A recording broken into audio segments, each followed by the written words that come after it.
Mutual fund सही है, what is the reality behind it? Mutual fund सही भी और गलत भी है। Okay, so can you suggest like mutual fund में हमें डायरेक्ट इन्वेस्ट करना चाहिए या रेगुलर? ये इंडस्ट्री के लिए बहुत बड़ा क्वेश्चन। कुछ सजेस्ट कर सकते हो जो म्यूचुअल फंड्स इन्वेस्टर्स हैं उनके लिए कोई स्कीम? ये चीज़ इन्वेस्टमेंट के अंदर में आपको बहुत बड़ा नुकसान देती है। ऑनेस्टली मैं बोलूँगा, एक भी ऐसा इन्फ्लुएंसर नहीं है जो सही गाइड कर रहा हो यूथ को। मुझे अपने क्लाइंट को ना क्लाइंट नहीं समझना, मुझे उसको पार्टनर समझना है।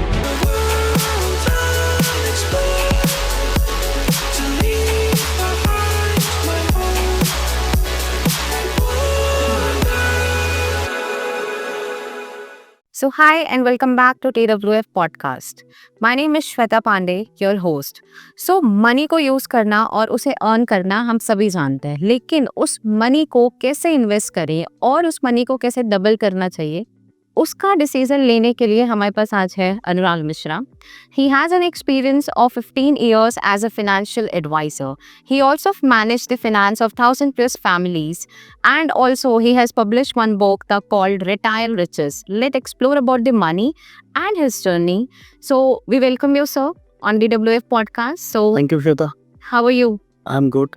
Okay, so a very first question from you, कि how you started your journey looking out into the investment consultant or financial advisor?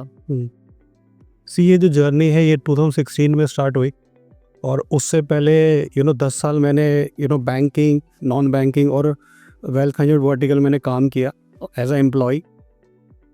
तो वहाँ पे ना मैंने जो 10 साल ऑब्जर्व किया वो ये था कि एक्चुअली ना उसमें क्या था कि मिस सेलिंग बहुत ज़्यादा थी।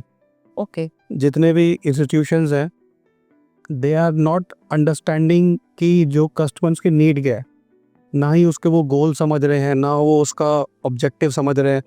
जस्ट वो ना जो भी प्रोडक्ट है वो पुश करे जा रहे हैं फॉर देयर बेनिफिट। Okay. सो वहाँ मेरे को लगा कि ये ना बहुत बड़ा गैप है। तो कहीं ना कहीं मैं सेटिस्फाई नहीं था, अच्छा. बिकॉज मुझे पता है कि मैं कस्टमर को सही चीज़ नहीं दे रहा। मुझे तो पता है अंदर ठीक है मैं कहीं पे जॉब कर रहा हूँ, but internally I know that कि that is not the right product for my customer. So ये रियलाइज़ किए, and then I started my company in 2016 with the name of clients partner. Okay. Clients partner यही समझ के कि कि मुझे जो क्लाइंट को पार्टनर ट्रीट करना है, राइट। सो वहाँ से जर्नी स्टार्ट हुई, और करंटली आज की डेट में हम 1,000 प्लस फैमिलीज़ की इन्वेस्टमेंट को मैनेज कर रहे हैं।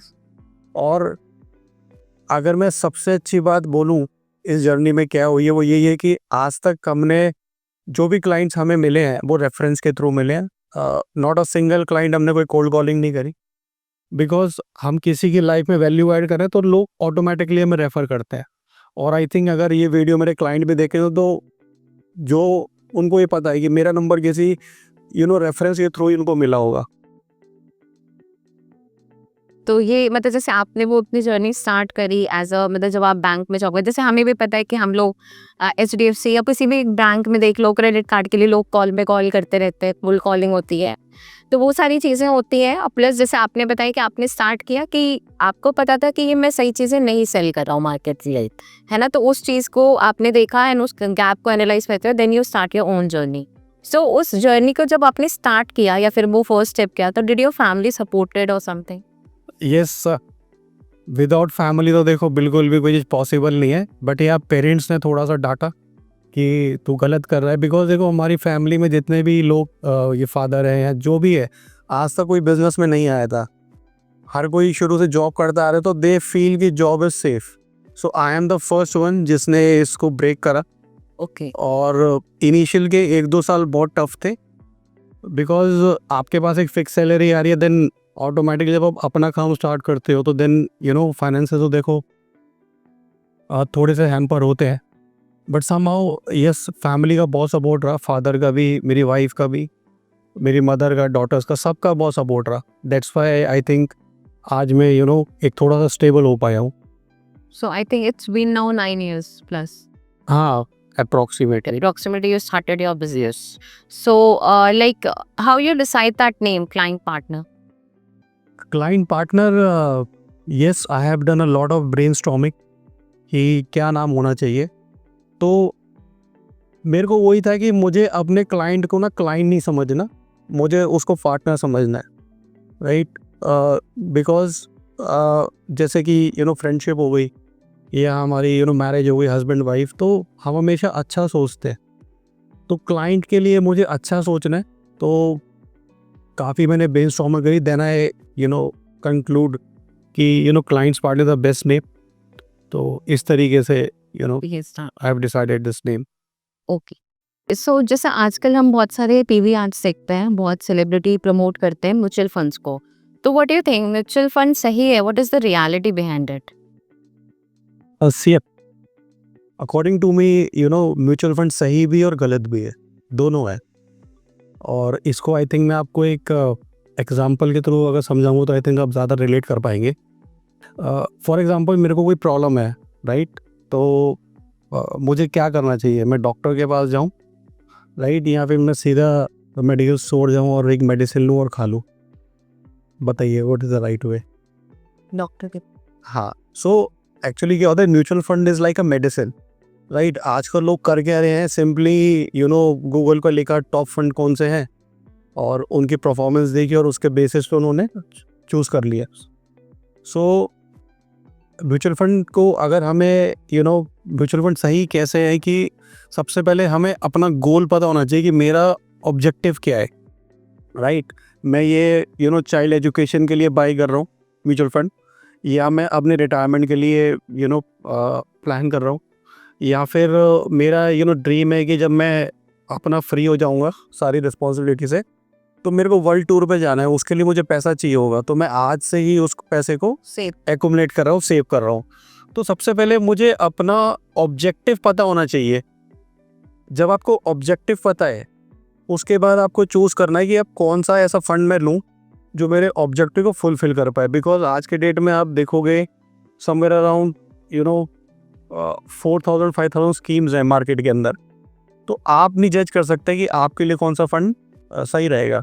सो बेटर है कि आप किसी फाइनेंशियल एडवाइजर कंसल्ट करें, उसके बाद आप उसको बाय करें। बट आज करंट सिनेरियो में मैक्सिमम लोग क्या कर रहे हैं, जो यूट्यूब पे फाइनेंशियल इन्फ्लुएंसर्स हैं वो कुछ भी बोले जा रहे हैं और उसके बेसिस वो डिसीजन ले रहे हैं, तो कहीं ना कहीं वो सही नहीं है। ओके, सो जैसे आप कुछ सजेस्ट कर सकते हो जो म्यूचुअल फंड्स इन्वेस्टर्स हैं उनके लिए कोई स्कीम जो दे शुड बाय? देखो मैंने वही बोला कि ये इट इज़ लाइक ऐसे में कोई स्कीम आपको रिकमेंड नहीं कर सकता। सबसे पहले हमें जो भी इन्वेस्ट करना चाहता है उसकी नीड को समझना पड़ता है कि उसकी उसकी रिक्वायरमेंट क्या है, वो बाय क्यों करना चाहता है, उसके पास पैसा कितना है, उसके पास टाइम कितना है, उसके बाद ही हम सजेस्ट कर पाते हैं। जैसे डॉक्टर पहले समझता है आपके सिम्टम क्या है, ठीक है, उसके बाद ही आपको मेडिसिन रिकमेंड करेगा। ये नहीं कि आप सीधा गए और आपको मेडिसिन बता दी ये खा लो, नो। तो वैसे ही म्यूचुअल फंड भी इज़ लाइक अ मेडिसिन। सबसे पहले आपको देखना है कि आपका गोल क्या है, ऑब्जेक्टिव क्या है, एंड आई थिंक देन आपको परचेज वी कैन रिकमेंड कि हाँ क्या आपको कौन सा फंड लेना चाहिए। तो जैसा आपने अभी हाईलाइट किया कि आज के टाइम में जैसे इन्फ्लुएंसर्स है या यूट्यूबर्स है, दे स्पीक समथिंग कि you buy this and you will gain amount this, मतलब ट्रेडिंग जिस तरीके से लोग करते हैं, कुछ वो लोग लिंक भी डालते हैं, कुछ जो अच्छे लोग बैलेंस लेवल पे ट्रेडर्स हैं उनके लिंक डाल दिया, और कुछ लोग होते हैं फिर वो इन्वेस्ट कर लेते हैं, जो भी उनके फॉलोअर्स हैं, they start like investing their money in that way. So it is good, मतलब लाइक अगर ये प्रमोशन इस तरीके से होगा तो। देखिए कोविड के बाद जनरली क्या हुआ कि काफ़ी सारी कंपनीज आई जो कि ट्रेडिंग में आई, राइट। मैं किसी कंपनी का पर्टिकुलर नाम नहीं लूँगा। तो वो क्या करती है, इन फाइनेंशियल इन्फ्लुएंसर्स को पीछे से दे पे सम अमाउंट ओके, कि आप इसके बारे में बात करो। बिकॉज आज के टाइम में देखो यूथ है वो सबसे ज़्यादा इन्फ्लुएंस वो सोशल मीडिया से होता है, और आज के टाइम में सबसे ज़्यादा जो वॉच टाइम है वो भी यूथ का ही है। तो उनको वो एक एरिया पता लग गया है कि अगर हम ऐसी चीज़ डालेंगे तो यूथ को, देखो यूथ चाहता है कि फटाफट मेरा पैसा डबल। मल्टीप्लाई हो, राइट। बट वो उसकी रियलिटी को नहीं समझना चाहता कि ऐसा पॉसिबल नहीं है, राइट। तो बस वो उसका फ़ायदा उठा रहे जितने भी ऐप्स वाले हैं। तो मतलब हमें उनकी बात सुननी चाहिए या नहीं, ऐसा कुछ?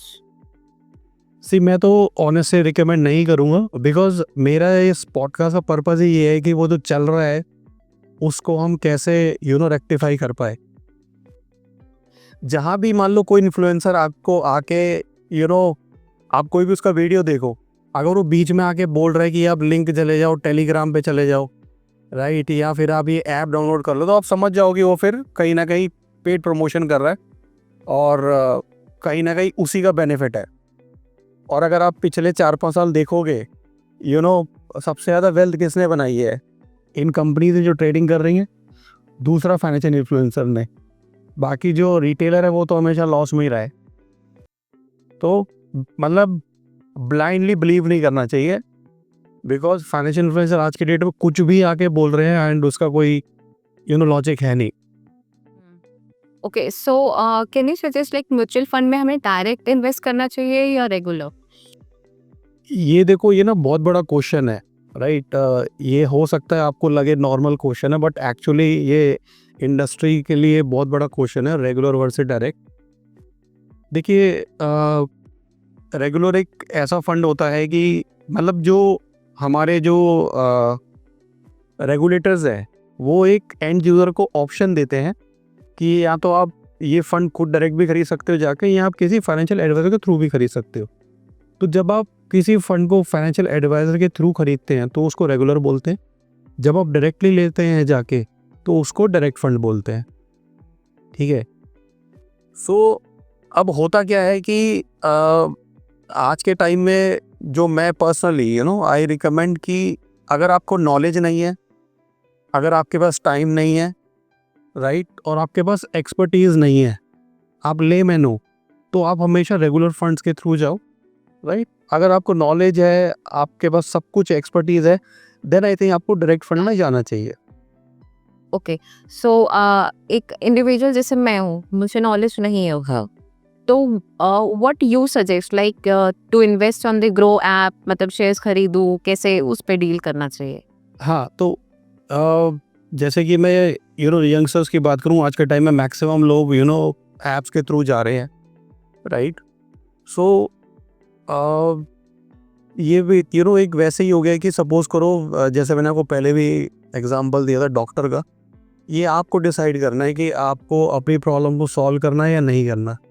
आपको शॉर्ट टर्म सोल्यूशन चाहिए, आप जाके कर लीजिए। अगर आपको लॉन्ग टर्म बेनिफिट चाहिए तो डेफिनेटली आप पहले अपनी किसी से कंसल्ट करें, फाइनेंशियल एडवाइजर, तभी आप फिर आगे बढ़े। ओके, ये तो एंड यूजर डिसाइड करेगा वो क्या चाहता है। So what is the difference between SIP and SWP? Shweta, आज के टाइम में आई थिंक SIP तो सभी को पता है, बट आई थिंक SWP नहीं पता लोगों को।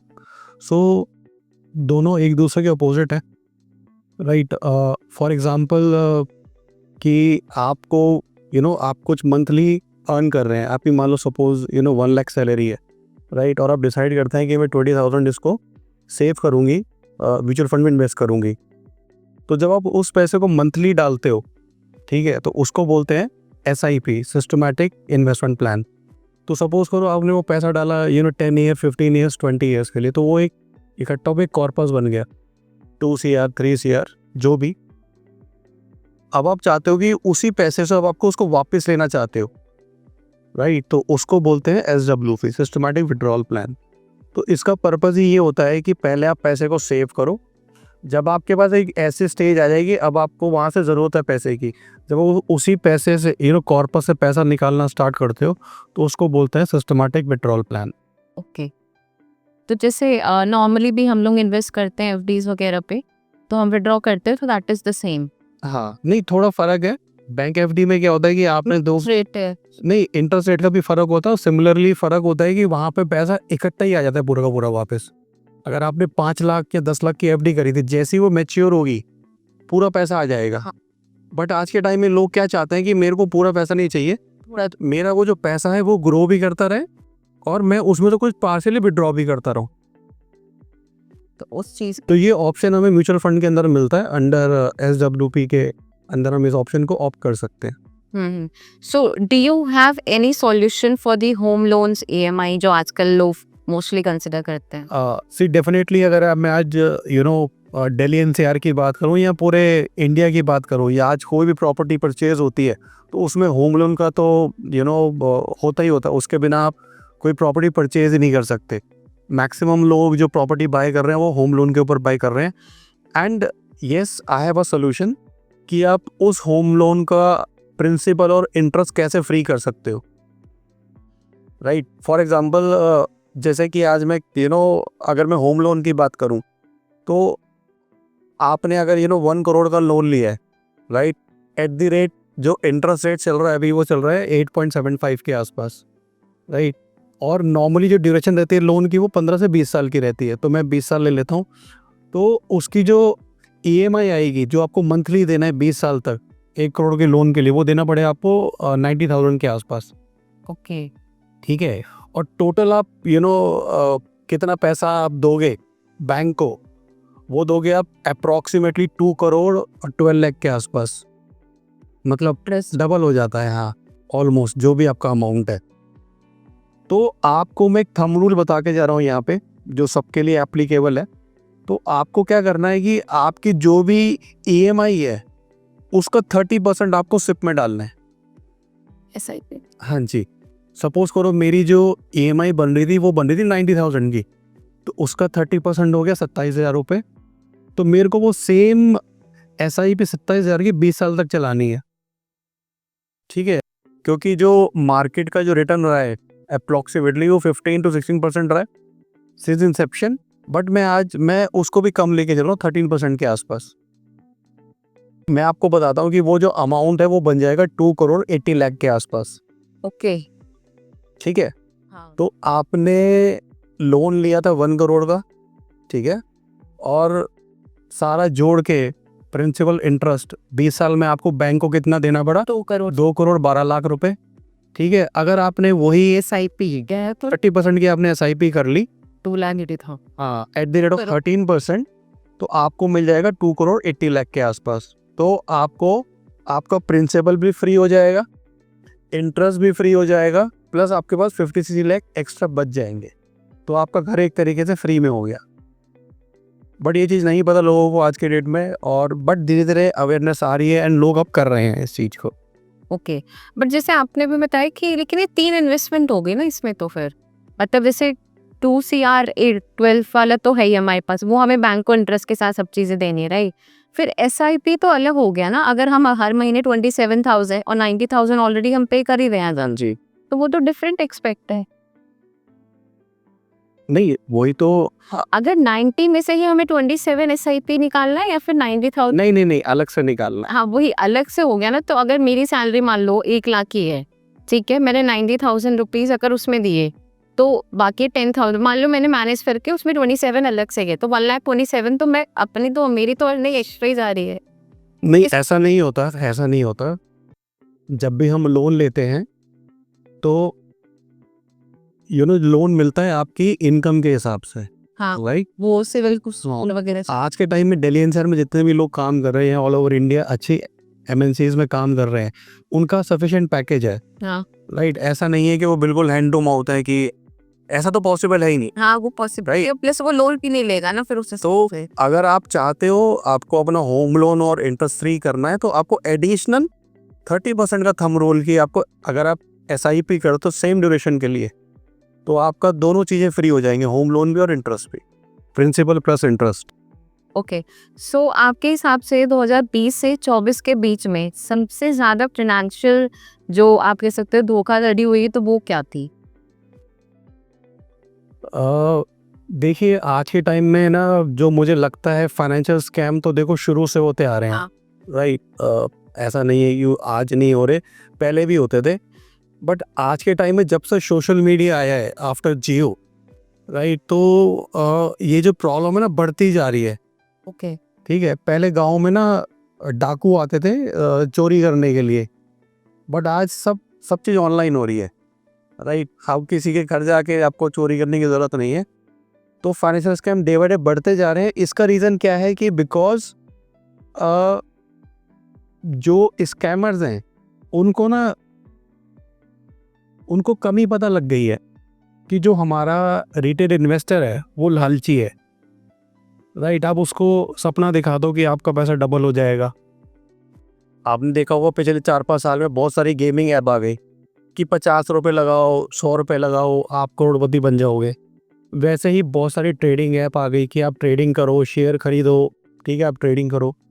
तो वहाँ पे केवल उनको एक अच्छी पिक्चर दिखाई जा रही है कि आप रिच बन सकते हो, बट ग्राउंड रियलिटी बिल्कुल डिफरेंट है, ऐसा नहीं है। और आज के टाइम में जो हमारा यूथ है वो बहुत ज़्यादा अट्रैक्ट हो रहा है इन सब चीज़ों के पीछे। आप देखोगे कोविड के बाद से एकदम से स्टॉक मार्केट में इतने सारे इन्वेस्टर कहाँ से आ गए? वो सारे यूथ ही थे जिन्होंने वीडियो देखा, इन्फ्लुएंस हो गए और पैसा लगाना शुरू कर दिया। और अभी जो रिसेंट करेक्शन आई है, अभी मैं दिवाली की बात कर रहा हूँ, जो अभी दिवाली गई है, 6 महीने दिवाली के बाद से अभी तक मार्केट ने काफ़ी करेक्शन आई है, उसमें काफ़ी नीचे की तरफ गई है। तो बेसिकली क्या है कि लोगों ने स्टॉक मार्केट का एक ही साइड को देखा अभी तक, केवल उन्होंने चढ़ते हुए देखा था। जब कोविड के बाद मार्केट नीचे ही नहीं आई, ऊपर जल्दी चली गई, तो सब एंटर कर रहे थे, सबका पैसा बन रहा था। हाँ, बट जैसे ही अभी जो करेक्शन आई लास्ट 6 मंथ के अंदर, तो उनको रियलिटी पता लग गई अच्छे से। काफ़ी ज़्यादा जो गंद आ गया था वो निकल चुका है। तो जैसे आपने भी बात करी कि बहुत सारे गेमिंग ऐप्स आ चुके हैं कि जिसमें हम कुछ पैसे लगाएं and then we can play a game and we can win something. तो क्या आपको लगता है कि जैसे ट्रेडिंग और इन्वेस्टमेंट के बीच में जो लोग आजकल फंस गए हैं, तो उनके लिए कोई सॉल्यूशन है? सोल्यूशन बिल्कुल है।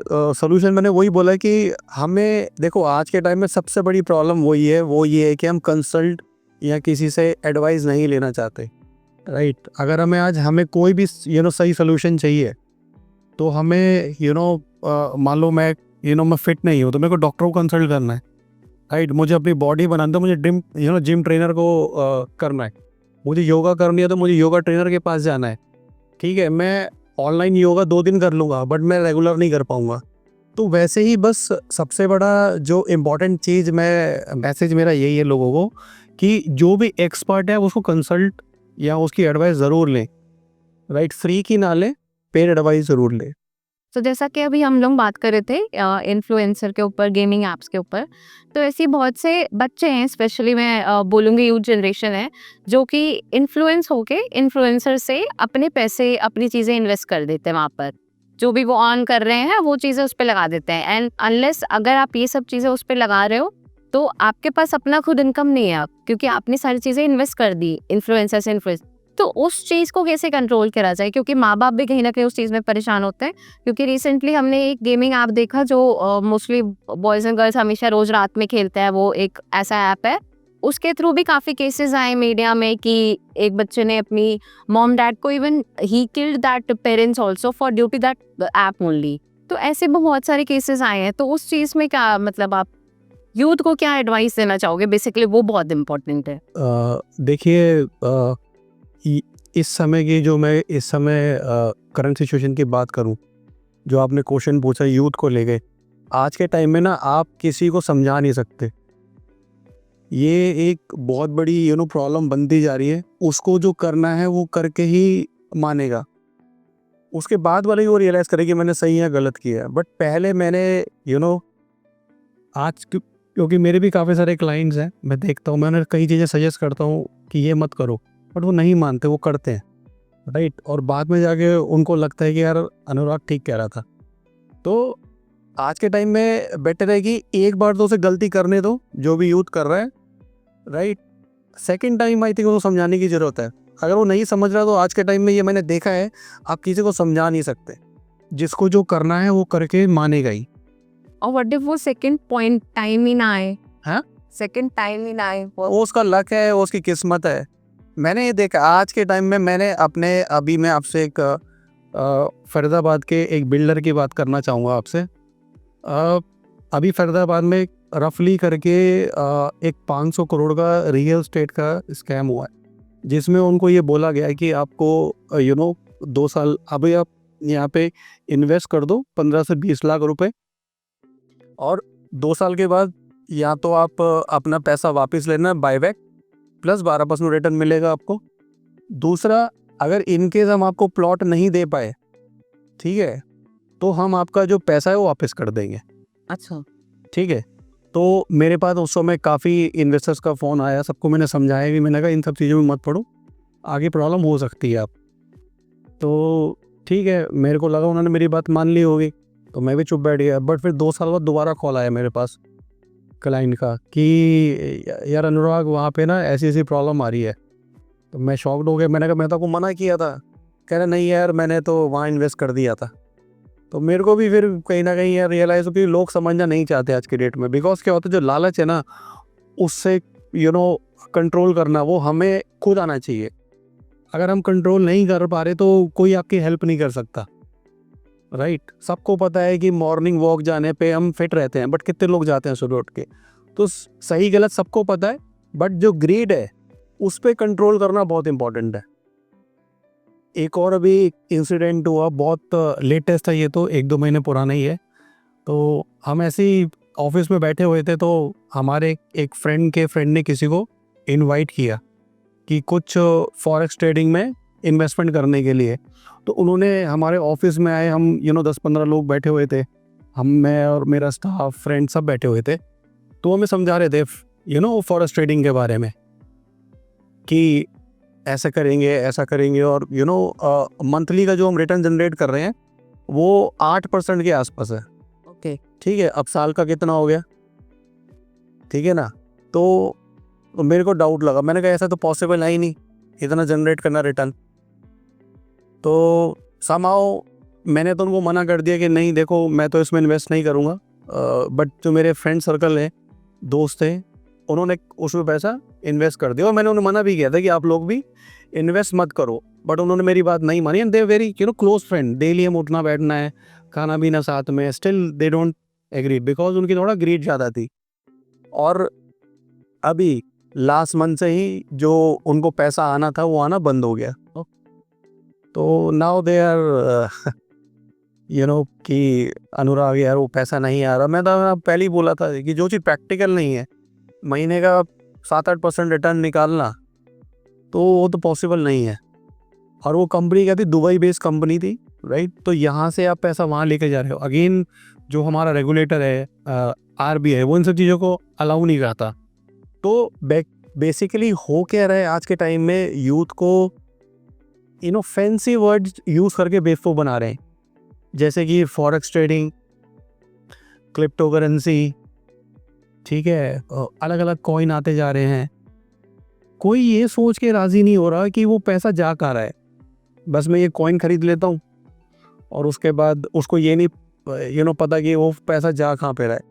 बस उसको ये उम्मीद है कि ये मैं 1000 रुपये का आज कॉइन खरीद लूँगा और मैं आज से 2-3 साल बाद करोड़पति हो जाऊँगा, ठीक है ना? तो ऐसा पॉसिबल नहीं है। तो बेसिकली रिकमेंडेशन यही है यूथ को आज की डेट में कि प्लीज़ जितनी भी ट्रेडिंग ऐप हैं, गेमिंग ऐप हैं, जो आपको क्रिप्टो करेंसी में कह रही है इन्वेस्ट करो, और फॉरेक्स ट्रेडिंग में कह रही हैं, आप इन सब से दूर रहो। बेसिकली अपनी लालच को कंट्रोल कर, हाँ, कि वो बहुत इंपॉर्टेंट है। एक्चुअली वो रिच बनते जा रहे हैं, हम उनको रिच बना रहे हैं। मान लो अगर हम सब 1000 रुपये करके इकट्ठा देने लग जाए तो कौन रिच बनेगा? ऑब्वियस सी बात है, जो इसको रन कर रहा है, हाँ, राइट?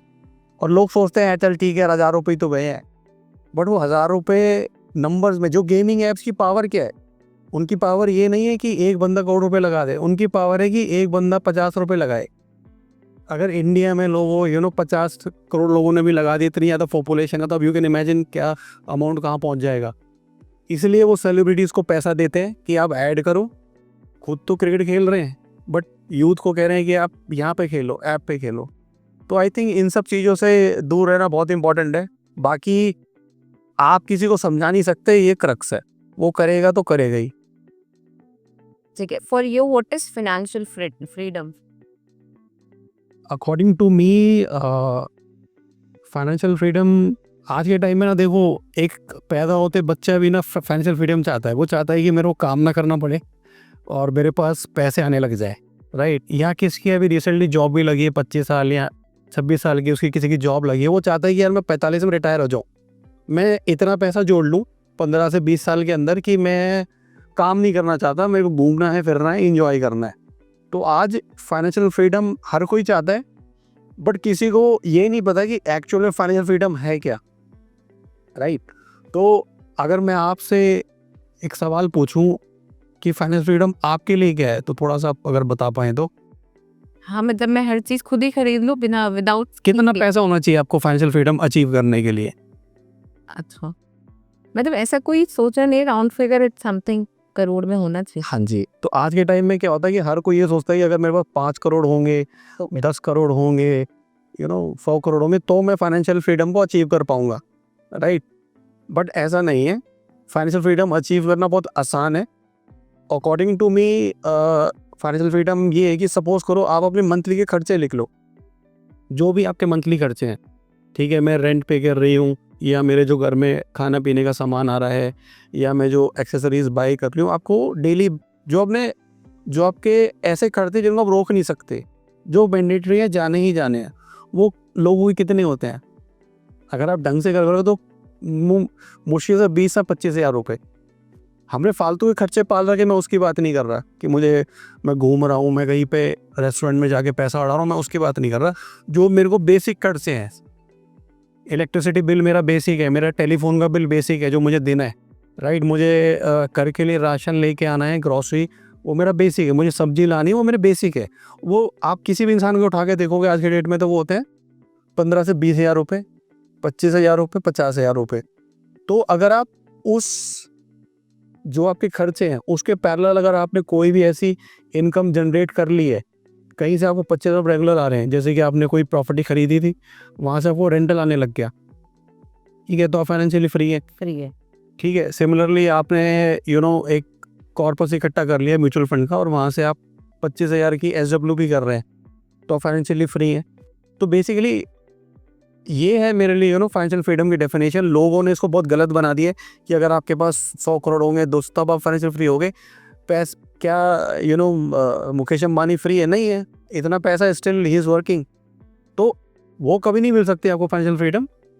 केवल आपको अपने खर्चे जो हैं, और उसके अगर आपने पैरेलल कोई इनकम खड़ी कर ली, पैसिव इनकम, तो आप आई थिंक फाइनेंशियली फ्री है कि आपको बेसिक खर्चों के लिए भागना नहीं पड़ रहा। So what is the most expensive thing that you think that it is the most expensive? देखो श्वेता जी, आज के टाइम में ना बहुत सारी चीज़ें हैं जो कि महंगी हैं, बट मेरे हिसाब से सबसे महंगी चीज़ जो आज के टाइम में है ना, वो है फ्री की एडवाइस, राइट? ये जो इस समय ना सिनेरियो में यही चीज़ चल रही है कि लोग क्या कर रहे हैं कि फ्री की एडवाइस कोशिश करें मिल जाए। ये चीज़ इन्वेस्टमेंट के अंदर ना आपको बहुत बड़ा नुकसान देती है। मैं आपको अगर इंडियन सिनेरियो की बात करूं, सपोज़ करो मैं एक लेमैन हूं, मुझे पैसा इन्वेस्ट करना है, तो मैं किससे कंसल्ट करूंगा? मैं अपने पेरेंट्स से, अपने रिलेटिव से, अपने फ्रेंड से, जिनको उस फोटे की नॉलेज नहीं है। ये आपके फ्रेंड ने कहीं भी पैसा लगा रखा है, तो वो बोलेगा अरे मैंने यहाँ लगा रखा है, तो आप बोलोगे हाँ ठीक है, मैं भी यहाँ लगा देती हूँ। तो वो क्या होगी, फ्री की। हम लोग जब इन्वेस्टमेंट की बात करते हैं तो मैक्सिमम लोग सोचते हैं कि हमें फ्री की एडवाइस मिल जाए। जैसे कि हम गूगल पे चले गए, राइट? हमने यूट्यूब पे किसी को सुन लिया कुछ बोलते हुए, तो कहीं ना कहीं वो जो फ्री की एडवाइस है वो आपको बहुत बड़ा लॉस दे के जा सकती है, स्पेशली इन्वेस्टमेंट्स के अंदर। तो अगर आप कभी भी इन्वेस्ट करें, रियल स्टेट हो गया, राइट, कहीं भी आप इन्वेस्ट कर रहे हैं, या म्यूचुअल फंड में, स्टॉक मार्केट में, तो बेटर है कि आप पहले किसी को कंसल्ट करें, देन उसके बाद। हाँ जी, बिकॉज मैंने देखा है बहुत बड़े नुकसान होते हुए। हाँ, बिकॉज आप 15 ईयर्स से हो इस जर्नी में, तो ऑब्वियसली बहुत सारे वैसे भी हुए होंगे। तो जैसे आज अभी हमने बात करी फाइनेंशियल इन्फ्लुएंसर्स के बारे में, तो the talk about compounding and all this stuff, so what is your point in that? हाँ, आज के टाइम में ना अगर आप गूगल पर लिखोगे top 20 financial influencers, right, honestly मैं बोलूँगा एक भी ऐसा इन्फ्लुएंसर नहीं है जो सही गाइड कर रहा हो यूथ को। बिकॉज जितने भी टॉप के इन्फ्लुएंसर्स हैं उनको पीछे से कंपनीज पे कर रही हैं कि आप ये बोलो। उन्होंने इतना अच्छा बेस बना लिया अपना सब्सक्राइबर, अच्छी अच्छी बातें करके, मीठी मीठी बातें करके, बुक्स के बारे में बता के, they have make a huge subscriber base. तो एक्चुअली ये ना स्ट्रैटेजी होती है, पहले हम अपना एक बेस बना लें, उसके बाद हम प्रोडक्ट पुश करना शुरू करेंगे अपने लोगों को। कोई कोर्स बेच रहा है, राइट, कोई कह रहा है कि मेरे आप ग्रुप में जो आके जुड़ जाओ, कोई कह रहा है इस ऐप को डाउनलोड कर लो। सो ये सब चीज़ें हैं जो मैं बोलूँगा फाइनेंशियल इन्फ्लुएंसर्स के बारे में। मैं अपने आप को फाइनेंशियल इन्फ्लुएंसर्स नहीं बोलता, मैं फाइनेंशियल एडवाइज़र हूँ, राइट। मुझे भी कई कंपनीज अप्रोच करती हैं, बट आई सिंपली जो भी उनको ऑफर होता है मैं उनको मना कर देता। Okay, so at last, just want to know about your book that you have written, Retire Riches. उसमें ऐसी कौन सी चीजें हैं आपने मेंशन करी है हाँ, that will help to youth or even any of the person who's reading that book? Right. देखो आज के टाइम में जो रिटायरमेंट है, जो लोग इस फेज में चल रहे हैं अभी 30s 40s 50s 60s के अंदर जो लोग इस समय चल रहे हैं, एक ना बहुत बड़ी मैं प्रॉब्लम आने वाले समय में देखने वाला हूँ, राइट। तो उसको ध्यान में रखते ही मैंने ये इस बुक को लिखा है, रिटायर रिच को, राइट। बिकॉज लोग क्या कर रहे हैं, हर चीज़ की प्लानिंग कर रहे हैं, बट रिटायरमेंट के ऊपर कोई ध्यान नहीं दे रहा। जिससे बात करो, मेरे जितने क्लाइंट्स हैं जिनसे, चलो वो तो थोड़ी बहुत समझते हैं, बट मैक्सिमम लोग क्या है, रैंडमली चले जा रहे हैं आँख बंद करके, राइट। वो सारा पैसा अपने घर के ऊपर खर्च कर रहे हैं, सारा पैसा बच्चों की एजुकेशन के ऊपर खर्च कर रहे हैं, बट जब उनसे पूछो कि रिटायरमेंट के लिए कुछ प्लान कर रहे हो, नहीं यार अभी तो बहुत टाइम है, अभी क्या करना है इन सब चीज़ों के बारे में सोच के। So sir, according to you, जो financial influences हैं, they give an example about compounding कि इतने पैसे लगाओ तो इतना डबल हो जाएगा, तो what is exactly reality in this? Shweta, जैसे जो आपने एक कंपाउंडिंग की बात कही, बेसिकली जब मैं ये देखता हूँ, जब वो इन्फ्लुएंसर एग्जांपल दे रहे होते हैं तो मेरे को हंसी आ रही होती है, बिकॉज कि एक्सेल पे कुछ भी नंबर दिखाना ना बहुत ईजी लगता है, हाँ, राइट। बट रियलिटी में ऐसा नहीं होता, राइट। जैसे कि आपको बहुत सारे फाइनेंशियल इन्फ्लुएंसर एग्जांपल देते मिल जाएंगे कि सपोज करो आज आपके पास 100 करोड़ रुपए हैं, ठीक है, तो 5 साल बाद ये कितने हो जाएंगे, 200 करोड़ हो जाएंगे। उसके 5 साल बाद ये हो जाएंगे 400 करोड़, ठीक है, उसके 15 साल बाद ये हो जाएंगे 800 करोड़। तो इस तरीके से वो मेरा क्वेश्चन है कि 100 करोड़ हैं किसके पास। तो बेसिकली क्या है, वो सुनने में बहुत अच्छा लग रहा है, अरे यार पैसा डबल होता जा रहा है, राइट, कि मैं अभी इतना करूँगा तो मेरे पास रिटायरमेंट में इतना पैसा होगा, बट प्रैक्टिकली वो कहीं पे एप्लीकेबल ही नहीं करता है, ठीक है। दूसरा बात क्या होती है, कंपाउंडिंग जो होती है वो 15 ईयर्स के बाद अपना काम करना स्टार्ट करती है। ओके, ये नहीं होता कि आपने शुरू के 7-8 साल में उसमें वर्क करना स्टार्ट कर दिया। एक्चुअल जो कंपाउंडिंग का इम्पैक्ट है वो 15 ईयर्स के बाद आपको दिखना शुरू होता है। अब आप खुद बताओ, इतनी देर तक लोग अपना कहीं पे इन्वेस्ट करते हैं, लोग निकल जाते हैं तब तक। तो जब एक्चुअल में कंपाउंडिंग को अपना काम स्टार्ट करना था, तब तक तो हमने वहाँ से एग्जिट ही कर लिया, सेट कर लिया। राइट। जैसे कि हमने देखा कि आज के टाइम में मैं दिल्ली एनसीआर की बात करूं, आज यहाँ पे जितने भी गांव वाले रिच कैसे बन गए, बिकॉज जो ज़मीन थी वो उनके दादा परदादा ने खरीदी, मगर उसका मज़ा कौन उठा रहा है, आज उनके बच्चे या उनके पोते वो मज़ा उठा रहे हैं। तो कंपाउंडिंग कितनी लेटर जाके स्टेज पे काम करना स्टार्ट किया उसने। तो सिमिलरली जितने भी एग्जाम्पल दिए जा रहे हैं वो गलत दिए जा रहे हैं कंपाउंडिंग को लेके। कंपाउंडिंग इस तरीके से काम नहीं करती, right.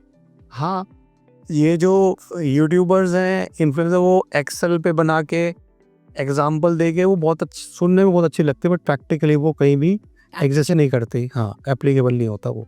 Okay, so at last जैसे हमने आज बहुत सारी चीज़ों पे डिस्कस किया, म्यूचुअल फंड्स पे, एसआई पे, गेमिंग ऐप, ट्रेडिंग ऐप पे। सो एक बेसिक मैसेज मैं कहूँगी all the viewers on the audience who are watching this YouTube channel, so आप उनको क्या देना चाहोगे एज ए लेमैन लैंग्वेज? मतलब मैं यही कहूँगी as a financial as a layman कि उन्हें क्या कंसिडर करना चाहिए। देखिए, मैं आपको अगर मैं इस करंट सिनेरियो की बात करूं, जो मैं अपने एक्सपीरियंस से आपके साथ शेयर करना चाहूँगा, वो ये है कि एक्चुअल में ना जो इन्वेस्टर्स हैं उनको अपनी नीड खुद ही नहीं पता कि वो चाहते क्या, राइट। उनके पास कुछ मान लो एक सर्टेन अमाउंट है, तो उन्हें ही नहीं पता कि मेरे को करना क्या है। तो फिर क्या होता है कि वो कुछ भी रैंडमली कोई भी चीज़ पिक कर लेते हैं, बिकॉज कुछ ना कुछ तो खरीदना ही है, मुझे इन्वेस्टमेंट करनी है। जैसे गोल्ड हो गया या हाँ, कुछ भी खरीद लेंगे। तो बेसिकली मेरा जो सबसे इम्पोर्टेंट जो मैं रिकमेंड करना चाहूँगा वो यही है कि कंसल्ट ज़रूर करें, ढूंढना पड़ेगा। एक्चुअली सबसे बड़ी प्रॉब्लम पता है कि इन्वेस्टमेंट चूज़ करना मुश्किल नहीं है, सबसे मुश्किल काम है एक अच्छे एडवाइज़र को ढूंढना, एक अच्छे डॉक्टर को ढूंढना, एक अच्छे लॉयर को ढूंढना। तो इस समय ये प्रॉब्लम, बिकॉज हमें तो लग रहा है हर कोई अच्छा है, हाँ। बट ऐसा नहीं है। Okay, so thank you, Anurag Mishra, for being with us in our podcast channel.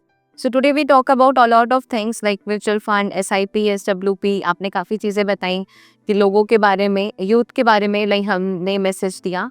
So we'll see you soon with the next podcast and with the talk. The topics हम क्या decide करेंगे अब. Okay, and also we want everyone who is watching our channel, please like and share and subscribe our YouTube. And also check all the updates over the Instagram, YouTube and everything. And see you soon. Thank you. Thank you.